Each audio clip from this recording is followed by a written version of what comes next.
गुरुमूर्ते नमः। श्री गुरुचरणकमलेभ्यो ध्येयो सदा परिभवग्नमभीष्टदोहम् तीर्थास्पदं शिववीर्यं चिनुतं शरण्यम् भृत्यारतिहं प्रणतपालभवाब्धिपूतं वन्दे महापुरुषते चरणारविन्दं।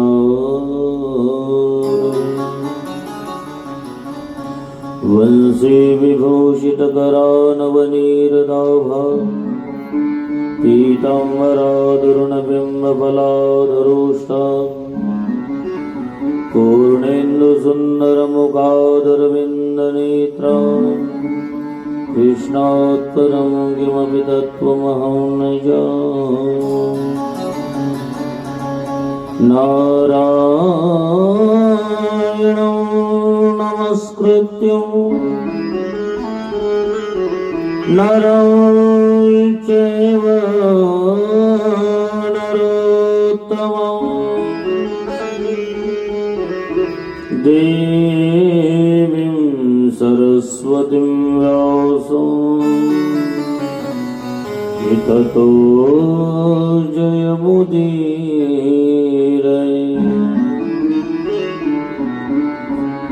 जय जय श्री राधारमण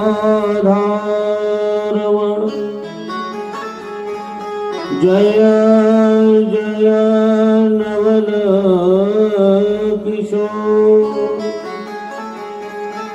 जय गोपीचितचोर प्रभु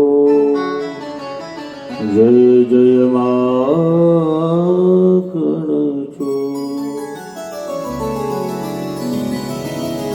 बोल श्रीमद्भागवत भगवान की जय।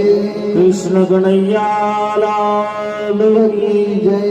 श्री शुभदेव भगवान की जय। सद्गुरु मोतीराम महाराज की जय। गुरुदेव मारुति महाराज की जय। मनकामेश्वर भगवान की जय। आइए मन और वाणी को पवित्र करें। सभी लोग ताली की सेवा करते हुए बड़ी भाव के साथ हरिनाम संकीर्तन करेंगे।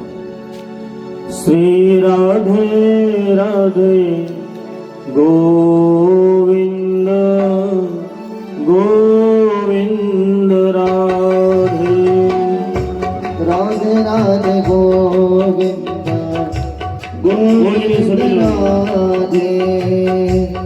श्री राधे राधे गोविंद गोविंद राधे राधे राधे गोविंद गोविंद राधे गोविंद राधे। जय हो गोपाल राधे गोविंद राधे गोपाल राधे गोविंद राधे। बोलो गोपाल राधे गोविंद राधे बोलो गोपाल राधे। राधे ताली की सेवा करते हुए गोविंद राधे राधे राधे गोविंद गोविंद राधे। हरि बोल